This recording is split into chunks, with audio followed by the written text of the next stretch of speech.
Баршаңызға сәлем, сіздермен дәрігер Дина Мұқатай. Арнаны жаңа көрермені болсаңыздар, жаңа ақпараттарды жіберіп алмас үшін каналға тіркеліп алыңыздар. Бүгінгі тақырыпта ағзаны шлактардан үй жағдайында қалай тазалаймыз және осы бойынша өте пайдалы детокс смузи жайында айтатын боламын. Жалпы адам ағзасы зәр шығару мен терлеу арқылы табиғи түрде уытты заттардан арылу процесін жүргізеді.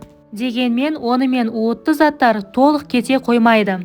Себебі зиянды тағамдар мен фастфуд өнімдерін жиі тұтыну, көптеген дәрі-дәрмектерді қабылдау, шамадан тыс тәтті қолдану, сондай-ақ жиі артық тамақ жегеннің салдарынан ас қорыту процесі бұзылады. Яғни тағам қажетті түрде қорытылмайды және қорытылмаған тамақ қалдықтары ағзада қалып жинала береді. Нәтижесінде ағза шлакқа толады. Сол себепті ағзаны тазартып отырудың маңызы өте зор. Үй жағдайында ағзаны тазалауда алма, қызылша, сәбіз, сельдерейден жасалған смузидің пайдасы орасан зор. Өз кезегінде алма жүрек, бауыр, бүйрек, асқазан ішек жолдарының жұмыстарын жақсартады, холестерин деңгейін төмендетеді. Алманың құрамындағы цинк, яғни мырыш, иммунитетті нығайтуға көмектеседі. Смузиді дайындауда осындай бір жасыл алманы алып, ұсақтап турап аламыз. Келесі кезекте сельдерей, оны да осы алма сияқты ұсақтап турап аламыз.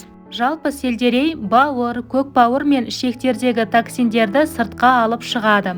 Қандағы холестерин деңгейін төмендетуге көмектеседі. Псориаз, экзема, дерматит сынды ауруларға мыңда бір ем. Келесі кезекте қызылшаға келетін болсақ, ол бауыр мен асқазанның жұмысын жеңілдетеді. Іш қатудың алдын алады. Құрамындағы бетаин артық салмақтан арылуға көмектеседі. Құрамында пектин көп болғандықтан ағзадан токсиндер оңай шығарылады және де онкологиялық аурулардың алдын алады. Сәбіз де ас қорыту жүйесін жақсартып, ағзаны тазартады. Оның құрамындағы бета-каротин терінің саулығына жауап береді. Ағзаның қартаю процесін баяулатады. Көздің көру қабілетін жақсартып, иммунитетті нығайтады. Осылайша барлығын ұсақтап турап алып, блендерға саламыз.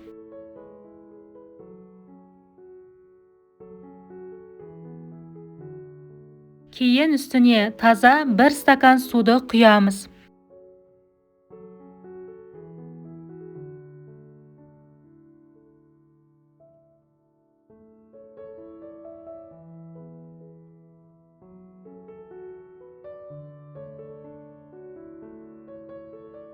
Бұл шырынды таңғы ас пен түскі ас аралығында қабылдаймыз. Денсаулыққа мыңда бір ем. Бүгінгі берілген ақпарат сіздерге пайдалы болды деген ойдамын. Видео ұнаса лайк басып, каналға тіркеліп алыңыздар. Алдағы уақытта көптеген пайдалы ақпараттармен бөлісетін боламын.